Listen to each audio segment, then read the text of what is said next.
The mastermind of our offense is gone, and the search for the next genius in the Windy City has officially hit fever pitch. Declan Doyle is headed to Baltimore to join forces with Lamar Jackson, leaving a massive void in Chicago that must be filled immediately.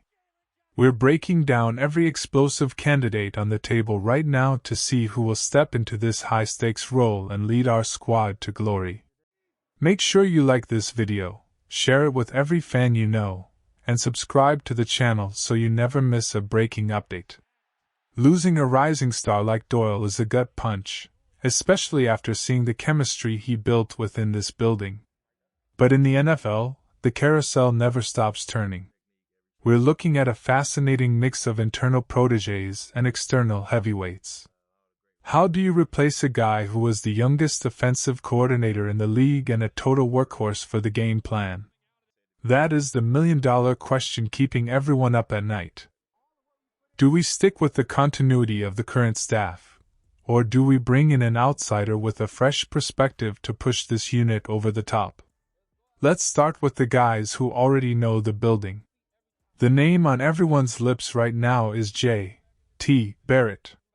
You remember him, the legendary Ohio State quarterback who broke nearly every record in the Big Ten. He's currently our quarterback's coach and has been a shadow to the head coach for years, following him from Detroit to Chicago. At just 30 years old, he has that same young genius energy that Doyle brought to the table. He's already being whispered about for head coaching jobs, so promoting him to offensive coordinator might be the only way to keep him in the building. He has that rare player-to-coach perspective that athletes respect, and his connection with our quarterback is already rock solid. If we want to keep the momentum going without skipping a beat, Barrett is the frontrunner. But he's not the only one. We have to talk about Antwaan Randle. He's the wide receivers coach and associate head coach, and he's a veteran in every sense of the word. He's been an integral part of the staff, and his leadership is undeniable. Then you have Press Taylor, who has already been an offensive coordinator in this league and currently serves as the pass game coordinator. He's got the experience, he's seen the battles, and he knows exactly what it takes to coordinate an elite-level offense. Promoting Taylor would be a veteran move, providing a steady hand while the head coach continues to call the plays on game day. And here is a name that just popped up, Will Lawing. He was reportedly just hired away from Boston College. He was a college teammate of our head coach at North Carolina, and they have a deep, personal history. Is he just joining the staff in a support role, or is he the secret weapon being groomed for the coordinator spot? The dominoes are starting to fall, and the 2026 coaching staff is looking like a high-powered machine. Question of the day: if you were the one making the call, would you promote J.T. Barrett right now, or do you think he needs more time before taking the reins? Sound off in the comments below. I want to see your takes. Now, let's look outside the organization because there are some massive names sitting out there. First up is Tanner Engstrand. He was the offensive coordinator for the Jets but was recently let go after a tough season in New York. Don't let that fool you, though. Engstrand was a key architect of those legendary Detroit offenses in 2023 and 2024. Those units were statistically some of the best the 21st century has ever seen. He has a massive amount of trust with our current leadership, and coming back to a non-play calling role in Chicago could be the perfect way for him to rebuild his stock. He knows the system, he knows the terminology, and he knows how to win. Then there's the big fish, David Shaw. The former Stanford head coach is a heavyweight. He interviewed for this exact job last year before we went with Doyle.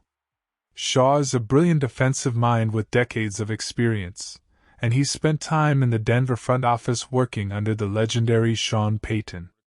He's been rebuilding his image, and taking over as the coordinator in Chicago would be a massive statement of intent for this franchise.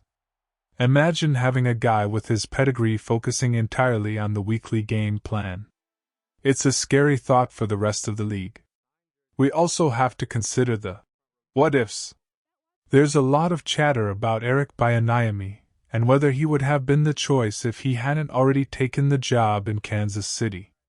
It's an interesting thought, but we have to focus on who is actually available. Another internal name to watch is Scotty Montgomery. He's been the running backs coach and has a massive amount of respect in the locker room. He's worked side by side with our head coach for years, and a promotion to coordinator would be a natural progression for a guy who has paid his dues. Then there's Hank Fraley, the offensive line coach who recently added run game coordinator to his title. While the ground game had its ups and downs last year, Fraley's work with the offensive line has been nothing short of spectacular. He's a blue-collar coach who understands the trenches, and in a role where he doesn't have to call the plays, he could be the heavy lifter, who makes the entire operation run smoothly. Let's be real about what this job actually is. Because our head coach calls the plays on Sunday, the offensive coordinator role is about the grind. It's about the 16-hour days, the film study, and the meticulous preparation during the week. That's why a guy like J.T. Barrett makes so much sense. He's young, he's hungry, and he has the stamina to outwork everyone else in the building. You need someone who can keep the head coach up to speed while he's managing the entire team.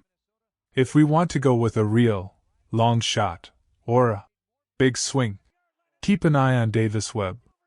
He's currently with the Broncos and is one of the fastest rising names in coaching. He's getting head coaching interviews already. If we could lure him away to Chicago, it would be a massive coup. The same goes for Nathan Scheelhaase. These are the kinds of sharp, young offensive minds that everyone is trying to find. The reality is that this offense is a gold mine. Whoever takes this job is inheriting a roster loaded with talent and a system that is proven to produce points. Whether it's an internal promotion like Barrett or a veteran external hire like David Shaw or Tanner Engstrand, the expectations are going to be sky high. We aren't just looking for a coordinator.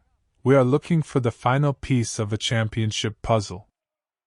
The coaching staff for 2026 is being assembled as we speak, and the pressure is on to get this right. We saw what happened when we took a chance on Declan Doyle. It turned into one of the best defensive seasons in franchise history. Can we strike gold twice? The search is on, the rumors are flying, and the stakes have never been higher for the future of this team. Who is your absolute favorite candidate to take over the offense now that Doyle is gone? Drop a name in the comments and tell me why. Don't forget to hit that subscribe button before you head out so you're the first to know when the official hire is announced. We've got non-stop content coming your way all weekend. Stay locked in and bear down.